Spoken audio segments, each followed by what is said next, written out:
नमस्कार, मैं राहुल राणा। अभी इस वक्त मैं मौजूद हूं बिहार सरकार के भाजपा के पूर्व मंत्री सुरेश शर्मा जी के साथ। तीसरी बार मोदी सरकार 3.0 की सरकार किस तरह से भारत की एक नई दिशा को बदलेगी, जिस तरह से कि प्रधानमंत्री ने कहा था कि वैश्विक बाजार में हमारी जो ज़रूरतें हैं उसके अनुसार हम $3 ट्रिलियन के करीब हम पहुंचेंगे, ये फर्स्ट लक्ष्य रखा था।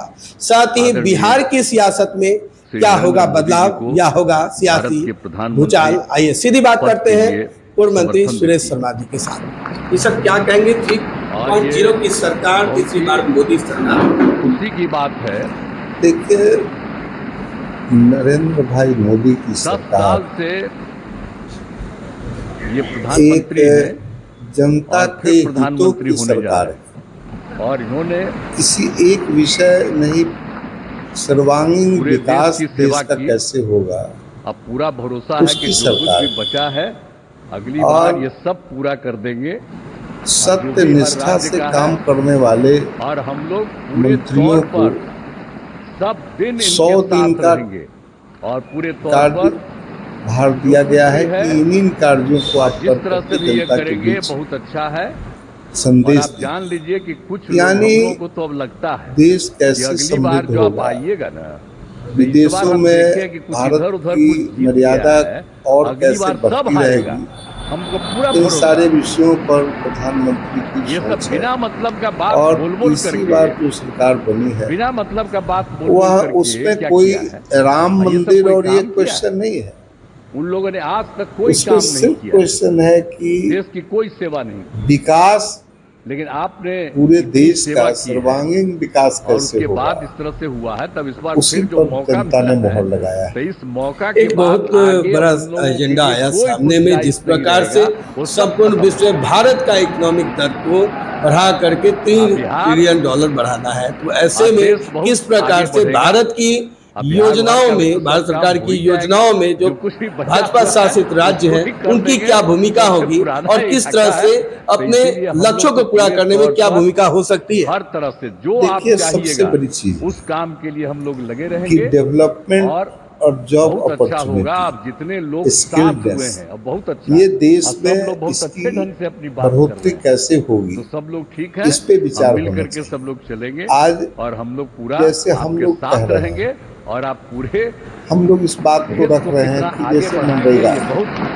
आज ही आया है कि मनरेगा मेरा आग्रह में काम नहीं मिलेगा जल्दी तो हम उसको भत्ता के रूप में कुछ दे देंगे। अब आप एतवार को करने वाले हैं, हमें उसकी चाहते थे कि सरकार से ये कहना है कि मनरेगा को आप कृषि से जोड़िए, जितना तेजी से कृषि से जोड़ने से 250 रुपया रहेगा। अब इस बार सरकार उसको दे और 250 रुपया किसान दे, बहुत ज्यादा यानी एक व्यक्ति जो दिन भर काम करेगा वो 500 रुपया उसको मिलेगा। इसीलिए और 500 रुपया मिलेगा करता हूँ तो उसका परिवार में प्रतिदिन अगर 500 रुपया की उसकी अर्निंग या 2 व्यक्ति काम कर रहे हैं तो 1000 रुपया का अर्निंग होता है, तो कोई पलायन नहीं करेगा। और देश में समृद्ध राष्ट्र की जो कल्पना हमारे प्रधानमंत्री और देश की है, वह कोई भी आदमी भूखा नहीं रहेगा, उसके घर में इतनी आमदनी हो जाएगी।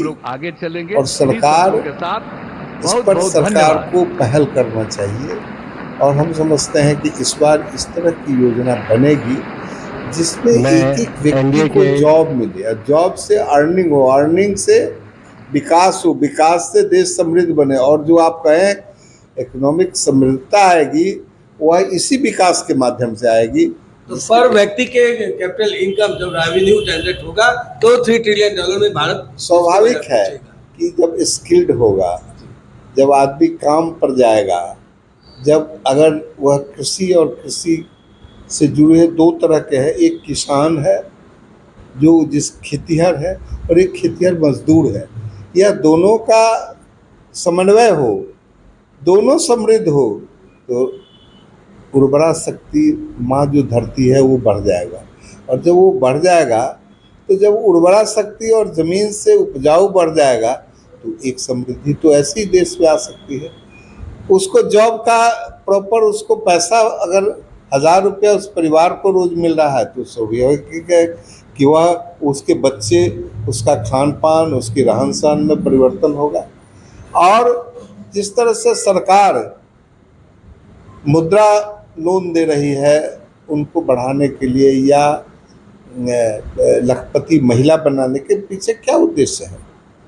पक्का घर देने का जो 3 करोड़ घर देने का क्या है कि कोई देश का व्यक्ति ऐसा नहीं हो जो रोड पर सिर की तान करके रहे, उसको एक छोटा घर जरूर पक्का का रहे, ताकि देश पूरे विश्व के रिकॉर्ड में एक समृद्ध राष्ट्र की जो कामना प्रधानमंत्री ने रखा है उसमें अनाज ही खाने से नहीं है, उसको घर, वस्त्र, पढ़ाई लिखाई, जॉब अपॉर्चुनिटी, ये सारे चीज़ उससे जुड़े हुए हैं। इसलिए विकसित भारत की जो कल्पना है प्रधानमंत्री की, तो विकसित भारत कैसे होगा? जब तक विकसित समाज नहीं होगा, विकसित परिवार नहीं होगा, तब तक विकसित भारत नहीं हो सकता है।